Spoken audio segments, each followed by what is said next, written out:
Here's an interesting fact about our family court system. A study from a Massachusetts Supreme Court task force discovered that battered women who allege abuse are more likely to lose custody of their children. Joining us now to discuss the whole issue of kids lost in the system is Kathleen Russell of the Center for Judicial Excellence. Thank you so much for joining us. How is that so? If you report the abuse, you are likely to lose your child?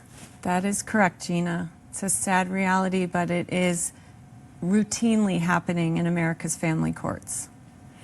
And what can moms do?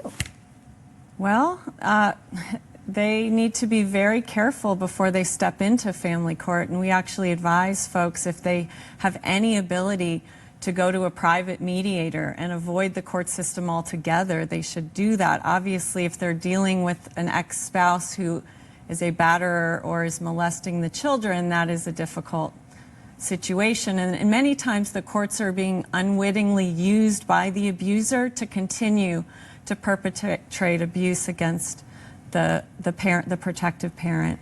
See, this is so scary to me because I think of the courts as a fair place. You go there if you have a problem and the judge is supposed to be fair.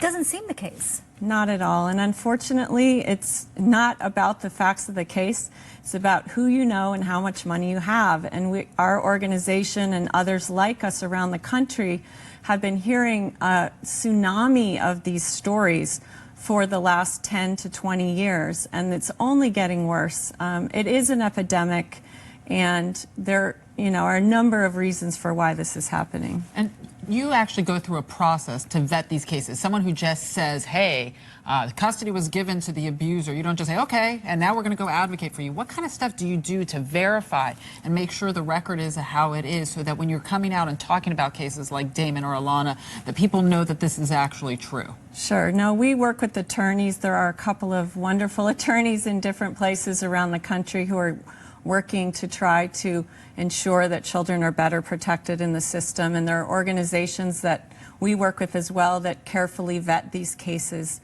who are attorneys. And we look at the court transcripts and the records and medical records. And I mean, I cannot tell you the number of times I've seen medical reports from ERs that say the child should not be returned to the father, and then the court is insisting, if you do not let your child go with the father this weekend, you are going to lose your parenting time. Are they not looking at those court records? Right. Are they not looking at those medical records?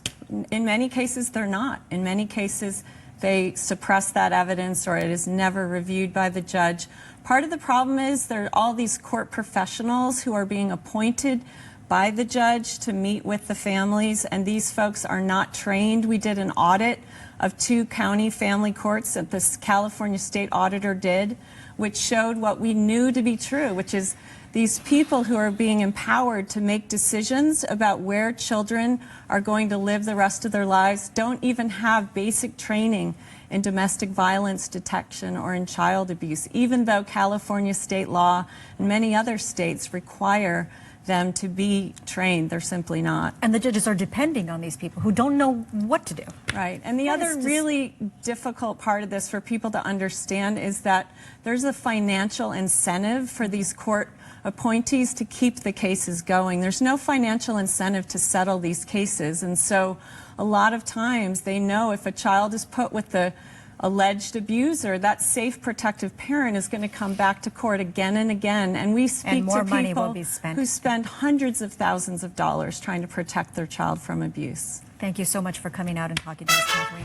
Now, you can find out more on the issue of family courts. Visit Kathleen's website, centerforjudicialexcellence.org, or go to our website at myfoxla.com and do a search for Lost in the System.